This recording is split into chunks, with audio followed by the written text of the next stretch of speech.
ವಿದ್ಯಾರ್ಥಿ ಮಿತ್ರರೇ, ಇಂದಿನ ಚಟುವಟಿಕೆ ನಮ್ಮದು ಭಾಷೆಯಿಂದ ಭಾಷೆಯನ್ನು ಕಲಿತಕ್ಕಂಥದ್ದು. ಅದರಲ್ಲಿ ನಮ್ಮ ಈ ಒಂದು ಪ್ರಾರ್ಥನಾ ವಿಧಿಯ ಚಟುವಟಿಕೆಯಲ್ಲಿ ಭಾಷೆಯಿಂದ ಭಾಷೆಯನ್ನು ಕಲಿತಕ್ಕಂಥದ್ದು ಅಂದರೆ ಒಂದು ಆಧಾರವಾದಂಥ ಭಾಷೆಯನ್ನು ಇಟ್ಕೊಂಡು ಅಥವಾ ನಮ್ಮ ಮಾತೃಭಾಷೆಯನ್ನು ಆಧಾರವಾಗಿಟ್ಕೊಂಡು ನಾವು ಬೇರೆ ಭಾಷೆಗಳನ್ನು ಕಲಿತಾ ಹೋಗ್ತೀವಿ.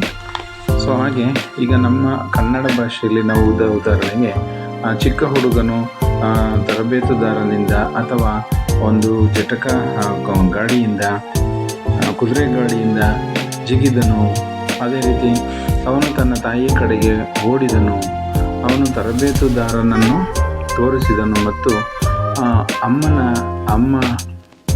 ಅವನಂತೆ ತರಬೇತುದಾರನಾಗಲು ನಾನು ಬಯಸುತ್ತೇನೆ. ಈ ರೀತಿಯಾದಂಥ ವಾಕ್ಯಗಳನ್ನು ನಾವು ಬೇರೆ ಭಾಷೆಗೆ, ಇಂಗ್ಲೀಷು ಅಥವಾ ಹಿಂದಿ ಬೇರೆ ಭಾಷೆಗಳಿಗೆ ತರ್ಜಮೆ ಮಾಡಿ ನಮ್ಮ ಭಾಷೆಯಿಂದ ನಾವು ಬೇರೆ ಭಾಷೆಗಳನ್ನು ಕಲಿಯುವಂಥ ಪ್ರಯತ್ನವನ್ನು ಮಾಡ್ಬೋದು ಸ್ನೇಹಿತರೆ.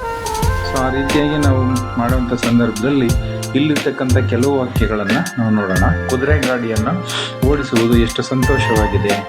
ಅವನ ತಾಯಿ ಮಗುಳ್ನಕ್ಕೂ, ನರೇನ್ ನಿನಗೆ ಸಾಧ್ಯವಾದರೆ ಹಾಗೂ ಅವನು ಕೇಳ್ತಾನೆ, ಕುದುರೆ ಗಾಡಿಯನ್ನು ಓಡಿಸೋದು ನನಗೆ ತುಂಬ ಇಷ್ಟ ಆಗಿದೆ, ನಾನು ಕುದುರೆ ಗಾಡಿ ಓಡಿಸ್ತೀನಿ ಅಂತೇಳಿ ಹೇಳ್ತಾನೆ. ಅದಕ್ಕೆ ತಾಯಿ ಹೇಳ್ತಾಳೆ, ಸೊ ಆಕೆ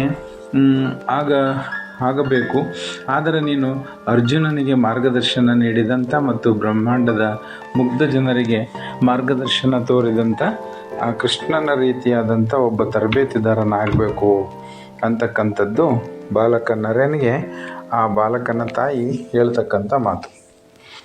ಹಾಗೆ ಬಾಲಕ ನರೇನ್ಗೆ ತಾಯಿಯ ಮಾತುಗಳು ಸ್ಪಷ್ಟವಾಗಿ ಅರ್ಥವಾಗಲಿಲ್ಲ. ಹಾಗೆ ಅದೇ ರೀತಿ ನಂತರ ಅವನು ತನ್ನ ತಾಯಿಯ ಆಸೆಯಂತೆ ಆದನು. ತನ್ನ ತಾಯಿಯನ್ನು ಆಸೆ ಪಡ್ತಾ ಇದ್ರು, ಅದೇ ರೀತಿ ಆ ಬಾಲಕ ಆದ. ಆ ಬಾಲಕ ಬೇರೆ ಯಾರೂ ಅಲ್ಲ, ಸ್ವಾಮಿ ವಿವೇಕಾನಂದ ಅವರು. ನರೇಂದ್ರ ಸ್ವಾಮಿ ವಿವೇಕಾನಂದ ಎಂದು ಪ್ರಸಿದ್ಧರಾದರು. ಹಾಗೆ ಇನ್ನೊಂದು 10 ವಾಕ್ಯಗಳನ್ನು ತಗೊಂಡಿದ್ದೀವಿ ನಾವಿಲ್ಲಿ. ನರೇಂದ್ರ ಅವರು ಜನವರಿ 12, 1863 ಜನಿಸಿದರು ಅಂತ ಆಗುತ್ತೆ. ಈಗ ಇದನ್ನು 1 to 1 ನಾವೇನು ಮಾಡ್ಬೋದು, ಇಂಗ್ಲೀಷ್ಗೆ ತರ್ಜಮೆ ಮಾಡ್ತಾ ಈ ಭಾಷೆಯನ್ನು ನಮ್ಮ ಕನ್ನಡದ ಈ ಒಂದು ವಾಕ್ಯಗಳಿಗೆ ಇಂಗ್ಲೀಷ್ನ ಯಾವ ವಾಕ್ಯಗಳು ಮ್ಯಾಚ್ ಆಗ್ತವೆ ಅಂತ ನೋಡ್ತಾ ನಾವೊಂದು ಇಂಗ್ಲೀಷನ್ನು ಕಲಿತಾ ಹೋಗೋಣ ನಮ್ಮ ಭಾಷೆ ಮುಖಾಂತರ.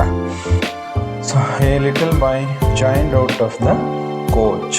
ಚಿಕ್ಕ ಹುಡುಗ ಕುದುರೆ ಗಾಡಿಯಿಂದ ಅಥವಾ ತರಬೇತುದಾರನ ಜೊತೆಯಿಂದ ಹೊರಗೆ ಹಾರಿದನು ಅಥವಾ ಜಿಗಿದನು ಅಂತ ಆಗುತ್ತೆ. ಸೆಕೆಂಡ್ ಒನ್ ನಾವು ನೋಡೋದಾದ್ರಲ್ಲಿ ಹಿ ರ್ಯಾನ್ ಟು ಹಿಸ್ ಮದರ್. ಅವನು ತನ್ನ ತಾಯಿಯ ಕಡೆಗೆ ಓಡಿದನು. ಹಾಗೆ ನಮ್ಮದು 3ನೇ ವಾಕ್ಯ ಇದೆ, ಅವನು ತರಬೇತುದಾರನನ್ನು ತೋರಿಸಿದನು ಅಥವಾ ಕುದುರೆ ಗಾಡಿ ಓಡಿಸುವವನನ್ನು ತೋರಿಸಿದ ಮತ್ತು ಅಮ್ಮ, ನಾನು ಅವನಂತೆ ಕುದುರೆ ಗಾಡಿ ಓಡಿಸುವವನು ಅಥವಾ ತರಬೇತಿದಾರನಾಗಲು ಆಶಿಸುತ್ತೇನೆ ಅಂತ ಮಗು ಹೇಳುತ್ತೆ. ಅದನ್ನು ನಾವು ಇಂಗ್ಲೀಷಲ್ಲಿ ನೋಡೋದಾದರೆ ಈ pointed to the coachman and said, mother I want to be a coachman like him ಅಂತೇಳಿ ಆ ಮಗು ಹೇಳುತ್ತೆ. ಹಾಗೆ ಉದಾಹರಣೆಗೆ ನಾವು ನಮ್ಮ 4ನೇ ವಾಕ್ಯನ ನೋಡೋದಾದರೆ ಕುದುರೆ ಗಾಡಿಯನ್ನು ಓಡಿಸುವುದು ಎಷ್ಟು ಸಂತೋಷವಾಗಿದೆ. How nice it is to coach. ಹಾಗೆ 5ನೇ ವಾಕ್ಯ ನಾವು ನೋಡೋದಾದರೆ ನಮ್ಮ ಕನ್ನಡದ ವಾಕ್ಯ, ಅವನ ತಾಯಿಯ ಮುಗುಳ್ನಕ್ಕೂ ನರೇನ್ ನಿನಗೆ ಸಾಧ್ಯವಾದರೆ ಆಗು. ಆ 5ನೇ ವಾಕ್ಯನ ನಾವು ಇಂಗ್ಲೀಷಲ್ಲಿ ನಾವು ನೋಡೋದಾದರೆ his mother smiled and wisely said, Naren if you want to be a coachman you can ಅಂತೇಳಿ ತಾಯಿ ಹೇಳ್ತಾರೆ. ಸೊ ಹಾಗೆ ನಾವಿನ್ನು 6ನೇ ವಾಕ್ಯ ಕನ್ನಡದಲ್ಲಿ ನಾವು ನೋಡೋದಾದರೆ, ಆಗಬೇಕು ನೀನು, ಆದರೆ ಯಾವ ರೀತಿಯಾದಂಥ ಒಬ್ಬ ಮಾರ್ಗದರ್ಶಕ ಅಥವಾ ಗಾಡಿಯನ್ನು ನಡೆಸ್ತಕ್ಕಂಥವನು, ಕುದುರೆ ಗಾಡಿ ನಡೆಸ್ತಕ್ಕಂಥವನು ಯಾವ ರೀತಿ ನೀನು ಆಗಬೇಕು ಅಂತಂದರೆ, ಆಗಬೇಕು ನೀನು ಆದರೆ ಅರ್ಜುನನಿಗೆ ಮಾರ್ಗದರ್ಶನ ನೀಡಿದ ಮತ್ತು ಬ್ರಹ್ಮಾಂಡದ ಮುಗ್ಧ ಜನರಿಗೆ ಮಾರ್ಗದರ್ಶನವನ್ನು ತೋರಿಸಿದ ಕೃಷ್ಣನ ತರಹ ನೀನಾಗಬೇಕು ಅಂತೇಳಿ ಆ ತಾಯಿ ಆ ಒಂದು ಮಾರ್ಮಿಕವಾಗಿ ಆ ಮಗುವಿಗೆ ಹೇಳ್ತಾರೆ. ಸೊ ಅದನ್ನು ನಾವು ಇಂಗ್ಲೀಷಲ್ಲಿ ನೋಡೋದಾದರೆ, but you should be a coach man like Krishna who guide Arjuna and who showed the path who showed the path to the innocent people of the universe.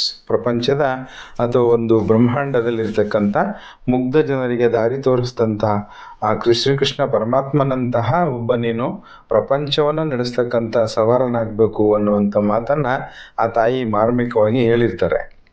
So ಹಾಗೆ ಆ ಬಾಲಕ ನರೇನ್ಗೆ ತಾಯಿಯ ಮಾತುಗಳು ಸ್ಪಷ್ಟವಾಗಿ ಅರ್ಥ ಆಗಲಿಲ್ಲ.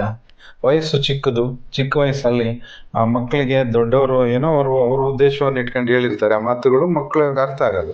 ಸೊ ಅದನ್ನು ನಾವು ಇಂಗ್ಲೀಷಲ್ಲಿ ನೋಡೋದಾದ್ರೆ, little Naren could not understand his mother's words quite clearly. ಸಾಕಷ್ಟು ಸ್ಪಷ್ಟವಾಗಿ ಬಾಲಕನಿಗೆ ತಾಯಿ ಮಾತುಗಳು ಸ್ಪಷ್ಟವಾಗಿ ಅರ್ಥವಾಗಲಿಲ್ಲ.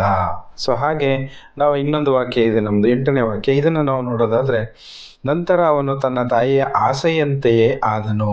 ಇದನ್ನು ನಾವು ಇಂಗ್ಲೀಷಲ್ಲಿ ನಾವು ನೋಡೋದಾದ್ರೆ, later on he become what his mother wished for. Later on he become what his mother wished for. ತನ್ನ ತಾಯಿ ಯಾವ ರೀತಿ ಬಯಸಿದ್ರು ಅದೇ ರೀತಿಯೇ ಆ ಮಗು ಆದ ಅನ್ನುವಂಥ ವಾಕ್ಯಕ್ಕೆ ಈ ರೀತಿಯಾದಂಥ ವಾಕ್ಯ ಸೊ ಮ್ಯಾಚ್ ಆಗುತ್ತೆ. ಸೊ ಅದೇ ರೀತಿ ನರೇಂದ್ರ ಸ್ವಾಮಿ ವಿವೇಕಾನಂದ ಎಂದು ಪ್ರಸಿದ್ಧರಾದರು. ಸೊ ಬಾಲಕ ನರೇಂದ್ರ ಸ್ವಾಮಿ ವಿವೇಕಾನಂದ ಎಂದು ಪ್ರಸಿದ್ಧರಾದರು ಅನ್ನುವಂಥ ವಾಕ್ಯ.